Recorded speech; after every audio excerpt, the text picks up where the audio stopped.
Jack Wilson wasn't supposed to be in this part of the ship. He knew that much. The cleaning staff had strict rules about where they could and couldn't go, and this sleek, dark hallway with its smooth metal walls definitely fell into the couldn't go category. But the cleaning robot had broken down again, third time this week, and his supervisor had been clear: get the job done or don't come back tomorrow. For a human refugee on an alien ship, not having a job meant not having a place to stay. Not having a place to stay meant being dropped off at the next port, left to fend for himself in a galaxy that viewed humans as little more than an interesting curiosity from a backward planet. Jack sighed, pushing his cleaning cart forward. The wheels squeaked slightly on the polished floor as he moved deeper into the restricted area. The hallway was strangely empty, with none of the usual bustle of the alien crew. The only sounds were the soft hum of the ship's engines and his own careful footsteps. "Just clean the floors and get out," he muttered to himself, reaching for his mop. "No one will even know you were here." That's when he noticed it, a door slightly ajar with a soft glow spilling out. Jack hesitated. Every instinct told him to ignore it and move on. But something about that light seemed almost sad. He couldn't explain it, but he felt drawn to it.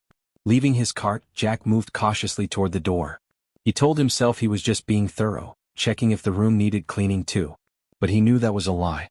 The door slid open further at his touch, revealing a room unlike any he'd seen on the ship. It was large and circular, with walls that seemed to shimmer with their own inner light. In the center sat an elaborate containment unit, a clear dome surrounded by blinking machines and monitoring equipment. And inside the dome was the most beautiful creature Jack had ever seen. It was small, about the size of a house cat, with scales that shifted colors in the light, blue to purple to a deep, burning red. Tiny wings were folded against its back, and a long, slender tail curled around its body. A dragon. Not the Earth kind from storybooks, but something far more alien and yet somehow familiar. The little dragon lifted its head as Jack approached, revealing eyes that seemed too intelligent, too aware for a simple animal. They were a deep amber color, with vertical pupils that widened slightly as they locked onto him. "Hey there," Jack whispered, not even sure why he was talking to it. "What are you doing all alone in here?" The dragon made a soft chirping sound, like a bird mixed with something metallic. It uncurled slightly, and Jack noticed how thin it was, how its scales seemed dull in places. Food and water containers sat nearby, but they were barely touched. Jack glanced at the monitoring equipment. One screen showed vital signs, at least that's what he assumed they were.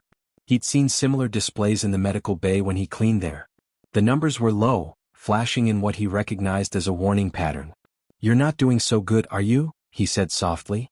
The dragon chirped again, this time moving closer to the edge of the dome. It pressed a tiny clawed foot against the clear material, as if reaching out to him. Something twisted in Jack's chest. He'd heard rumors about Emperor Vorex's collection of rare creatures from across the galaxy. How they were status symbols more than pets. How some species had been hunted to near extinction just so the powerful could own the last few. "You're the last one, aren't you?" Jack whispered, placing his hand against the dome where the dragon's foot rested. The last celestial dragon. The creature's eyes seemed to hold a universe of loneliness. Jack knew that feeling. He was one of the few humans on this ship, surrounded by aliens who saw him as lesser, as just another tool to be used and discarded. Jack looked over his shoulder at the empty hallway. His shift would end soon. Someone could come by any minute. If he was caught here, in a restricted Imperial chamber with the Emperor's prized possession. The dragon made another sound, softer this time. Almost a whimper. "I'll come back," Jack promised, surprising himself with the words. "I don't know how I'll help, but I'll figure something out." As he backed away, the dragon watched him with those intelligent eyes, and Jack felt something he hadn't felt in a long time. A purpose beyond just surviving another day. This creature needed him. And somehow he needed it too. Jack couldn't stop thinking about the little dragon. For 3 days after discovering it, he tried to convince himself to forget what he'd seen. The risk wasn't worth it. He had a decent job, a small but private sleeping pod and regular meals. Getting caught in a restricted Imperial zone could cost him everything. But on the 4th day he found himself walking past the cafeteria's food dispensers, eyeing the different options. Most of the food was designed for the ship's main species, but some sections catered to the various alien workers and diplomats. Jack grabbed a small piece of raw meat from the reptilian section, hiding it in his pocket.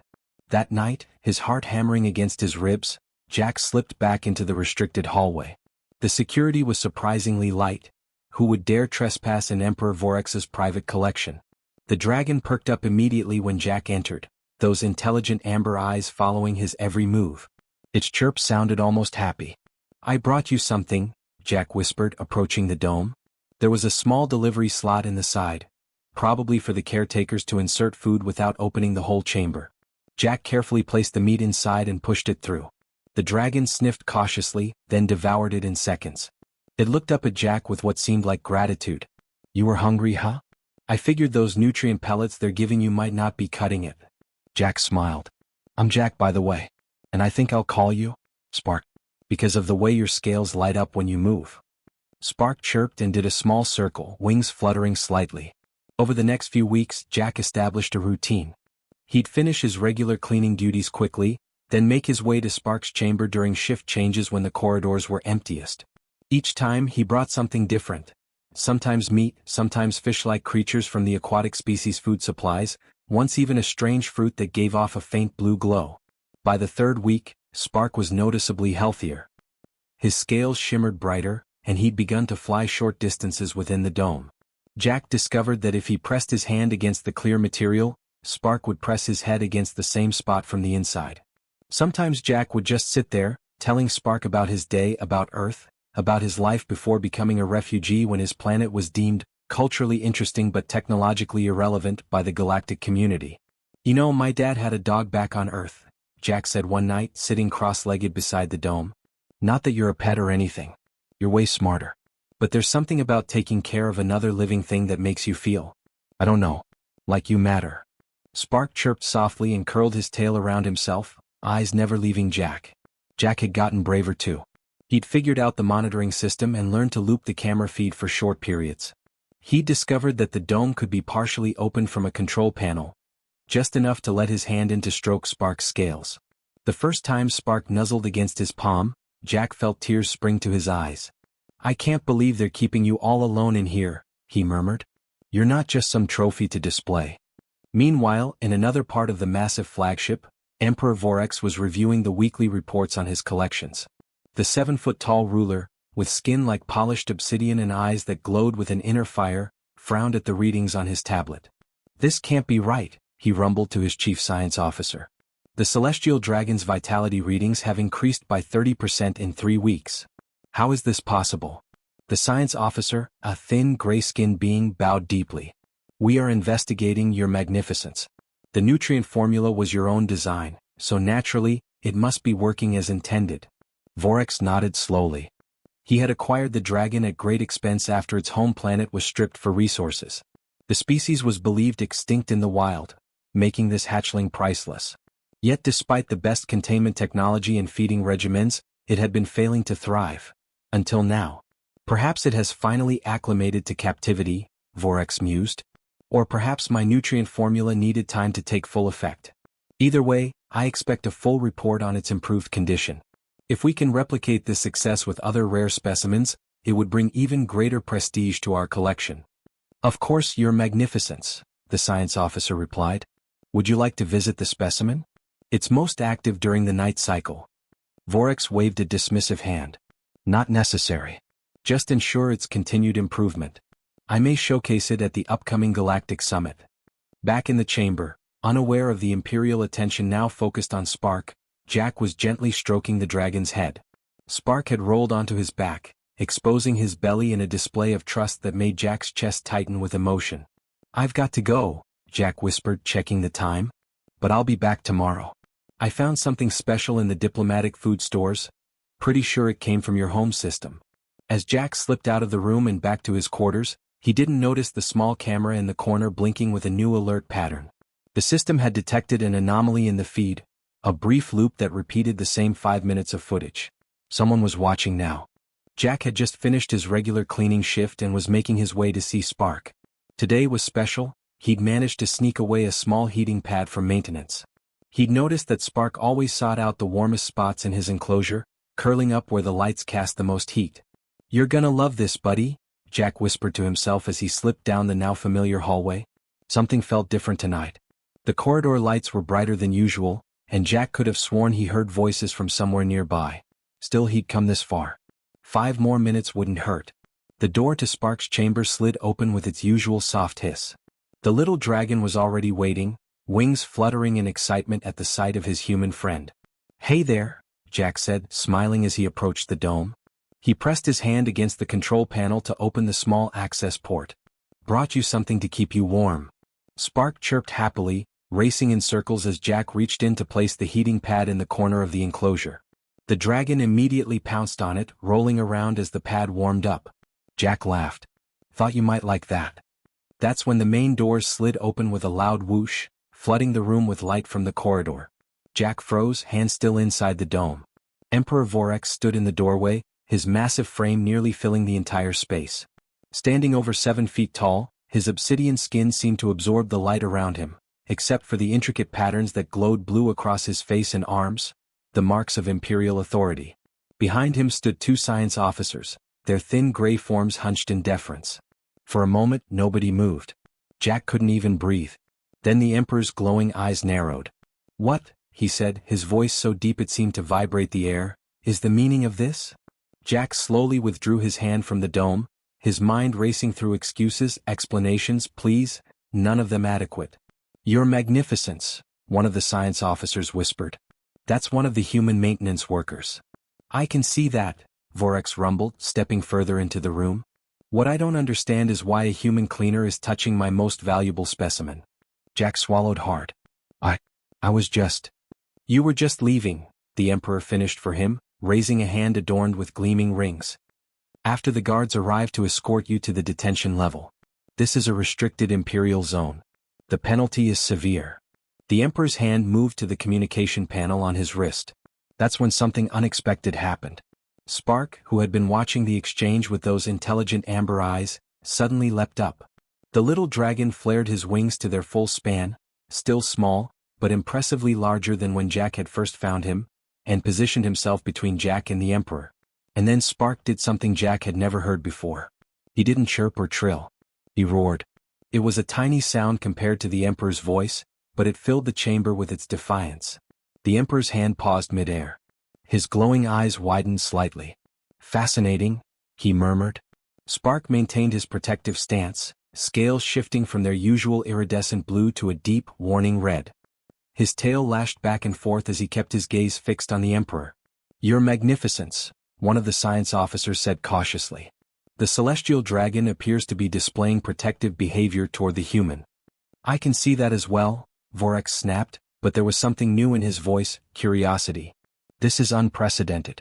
The specimen has never shown such responses in our behavioral tests." Jack remained perfectly still, afraid to move or speak. Spark maintained his position, occasionally glancing back at Jack as if checking that he was still there. The Emperor lowered his hand and took a step closer. Spark's roar grew louder. "Stop," Vorax commanded, but he was speaking to his science officers, not to Jack or Spark. "Record this interaction. Full spectrum analysis." The officers fumbled with their equipment, scanning the scene from all angles. Vorax turned his intense gaze to Jack. "Human. Explain yourself." Jack looked from the Emperor to Spark, who had relaxed slightly but remained vigilant. He knew lying would only make things worse. "My name is Jack Wilson," he said, surprised at how steady his voice sounded. "I found Spark, the dragon, about a month ago. He wasn't eating the nutrient pellets. He was sick. I couldn't leave him like that." "Spark." The Emperor repeated the name with something like amusement. "You named an imperial specimen?" "He needed a name," Jack said simply. "Everyone does." The Emperor studied him, those glowing eyes unreadable. "And you've been coming here regularly?" Jack nodded. "Almost every night. Bringing him different foods, talking to him. He's intelligent, more than anyone realizes. He understands things." As if to confirm this, Spark chirped and flew back to the heating pad, nudging it with his nose while looking pointedly at Jack. "He's showing you the gift I brought him," Jack explained, momentarily forgetting his fear in his pride for Spark. "A heating pad. Dragons like warm places." Emperor Vorax was silent for a long moment, his gaze moving between Jack, Spark, and the monitoring equipment that now showed significantly improved vital signs. "Your Magnificence," one of the science officers ventured. "The specimen's biorhythms are stabilizing in the human's presence. And the protective display, its behavior we've never documented in this species before." The Emperor took a deep breath, the glowing patterns on his skin pulsing with his thoughts. "Human Jack Wilson," he said finally. It seems you and I need to have a conversation about dragons. Jack found himself seated in a small conference room adjacent to Spark's chamber. The metal chair was too large for his human frame, designed for the Emperor's species. His feet barely touched the floor. Across from him sat Emperor Vorax, imposing even when seated, those eerie blue markings pulsing across his obsidian skin. Between them, projected above the table, floated images of Spark. Current readings, past readings, behavior patterns, all displayed in a holographic array that Jack could barely comprehend. "Let's be clear, human," Vorax said, his deep voice reverberating in the small space. "You've been trespassing in a restricted Imperial zone, tampering with a priceless specimen, and violating at least 7 security protocols." Jack nodded, his mouth dry. "Yes, Your Magnificence. And yet," Vorax continued, tapping one long finger against the table, "the celestial dragon shows more improvement under your illicit care than under the supervision of my top xenobiologists." He leaned forward. "Explain." Jack glanced at the door where 2 guards stood at attention. No escape there. He took a deep breath and decided honesty was his only option. "My father was a wildlife researcher on Earth," Jack began, "before the galactic community made contact with us. He studied endangered species, trying to help them recover their numbers." "What relevance does this have?" the Emperor asked impatiently. "Everything," Jack replied, surprising himself with his boldness. "My father taught me that every creature has needs beyond just food and shelter. Especially intelligent ones." Jack pointed to the holographic display showing Spark's vitals. "Look at these readings. They spike when I enter the room, don't they?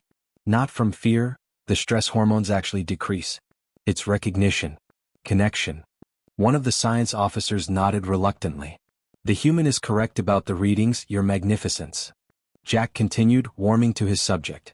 "Spark, the celestial dragon, isn't just a biological machine you can maintain with the right nutrients. He's a social creature. In the wild, these dragons probably lived in family groups or flocks. Being alone it's killing him. Slowly." "Preposterous," said one of the science officers. "The specimen has the finest containment system in the galaxy. Every physical need is met to perfection." "That's just it," Jack insisted. "Physical needs aren't everything. My dad showed me that with the pandas he worked with, they wouldn't breed in captivity until the researchers understood they needed certain social conditions, certain behaviors from their caretakers." He looked directly at the Emperor. "Spark needs emotional connection." The Emperor's glowing eyes narrowed. Emotional connection. A human concept. "Maybe," Jack acknowledged, "but that doesn't make it less real." Vorax was quiet for a moment, studying Jack with unsettling intensity.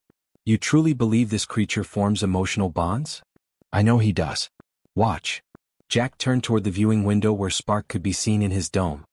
He raised his hand in a small wave. Inside the chamber, Spark immediately perked up, wings fluttering as he flew to the edge of the dome facing them. He pressed his small face against the transparent material, eyes fixed on Jack. "He's waiting for me to come back," Jack said softly. "He trusts me." Something shifted in the Emperor's expression. Curiosity replacing skepticism. "A test then," Vorax declared. "Chief Science Officer, attempt to replicate the human's interactions with the specimen. Same foods, same physical contact pattern." The thin, gray-skinned alien bowed deeply. "As you command, Your Magnificence." For the next hour, Jack watched as the science officer attempted to mirror his approach with Spark. The dragon accepted the offered food but remained distant, wary. When the officer tried to stroke his scales, Spark retreated to the farthest corner of the dome. The vitals display told the story clearly: elevated stress hormones, defensive posturing, none of the positive responses Spark showed with Jack. "Enough," the Emperor finally said. He turned to Jack. "You. Go into him." Jack didn't need to be told twice. He entered Spark's chamber, and the change was immediate. The little dragon launched himself into the air, circling Jack's head with happy chirps before landing on his shoulder, nuzzling against his cheek. The vital signs display transformed, showing peaks of what Jack guessed were the dragon equivalent of happiness hormones. Through the viewing window, the Emperor watched with intense focus. After a few minutes, he entered the chamber himself, his massive frame making the room seem suddenly smaller. Spark tensed, pressing closer to Jack.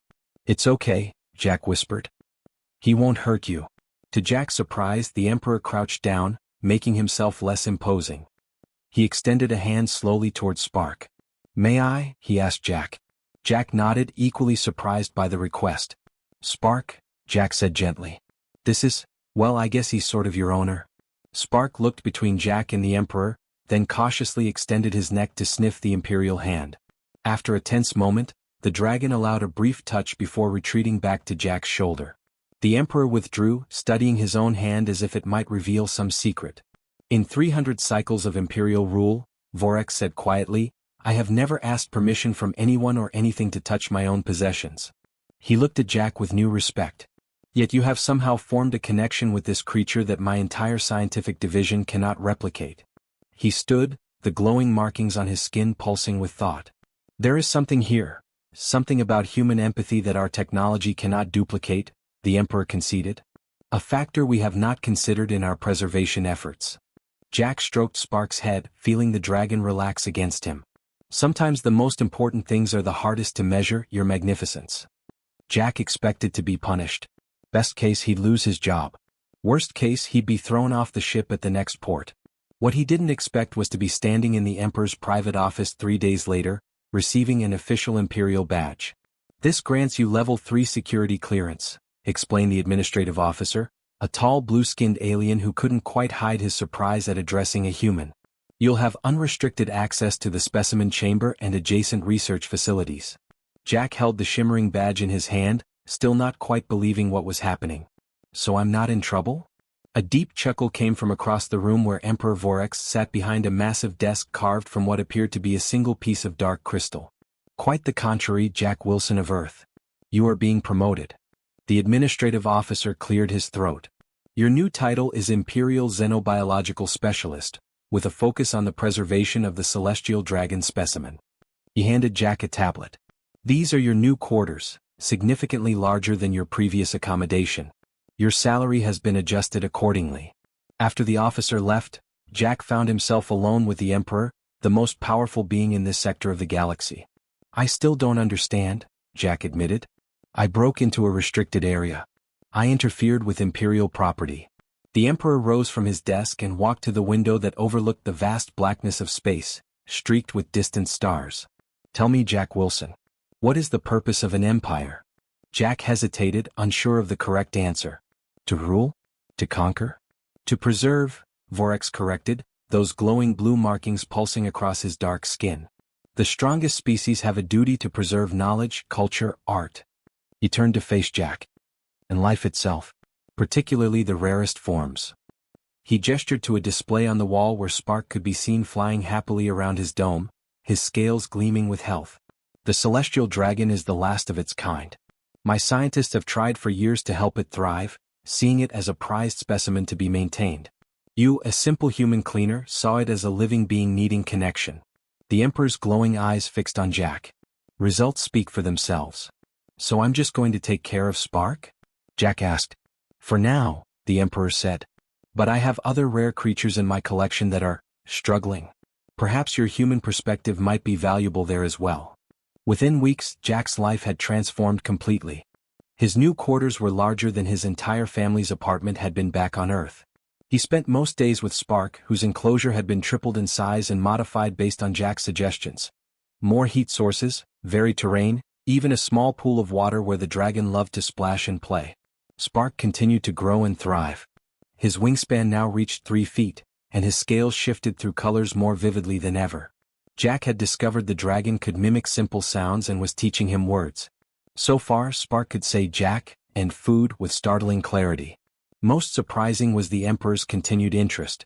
Vorex visited the dragon enclosure regularly, sometimes just watching through the observation window as Jack interacted with Spark, other times entering to ask Jack questions about Earth wildlife, human empathy, and the bonds between species. During one such visit, Jack was showing the Emperor how Spark now responded to simple commands. Incredible, Vorex murmured as the dragon performed a complex flying pattern at Jack's signal. My chief science officer reports that in 6 decades of study, no one has been able to establish this level of communication with any celestial dragon specimen. Maybe they weren't listening the right way, Jack suggested. Spark doesn't just respond to words or gestures. He reads emotions too. The Emperor tilted his head. Explain. He knows when I'm sad or happy or worried, Jack said. Watch. He deliberately thought of something sad, his mother's face when he'd left Earth, not knowing if he'd ever return. His shoulders slumped slightly. Immediately, Spark flew to him, landing on his shoulder and pressing his small head against Jack's cheek, making a soft trilling sound. "He's comforting you," the Emperor observed, fascination evident in his voice. Jack nodded, stroking Spark's scales. "And I don't think it's just me. I think he could form bonds with others too. It just takes time and patience." A week later, Jack was summoned to attend an imperial reception for dignitaries from across the galaxy. He stood uncomfortably in his new formal uniform, black with silver trim, marking him as imperial staff, with Spark perched on his shoulder. As Emperor Vorax introduced Jack to the assembled aliens, he said something that made Jack's heart skip a beat. "Observe this human and his bond with the last celestial dragon. For generations, we have classified humanity as a lesser species, technologically primitive, politically fragmented. Yet they possess something our empires, with all our advancement, have overlooked. A capacity for connection that transcends technological solutions." Word spread quickly after that. Diplomatic vessels requested tours of the Dragon facility. Jack found himself explaining human-animal bonds to fascinated alien scientists. Spark became something of a celebrity, but more surprisingly so did Jack. Other ships began requesting human workers specifically for their more sensitive biological specimens. A research university at the Galactic Core established a department of human empathic studies. And when the Imperial fleet next passed near Earth, they approached not with the usual indifference, but with newfound respect. All because one human cleaner couldn't ignore a lonely dragon's sad eyes.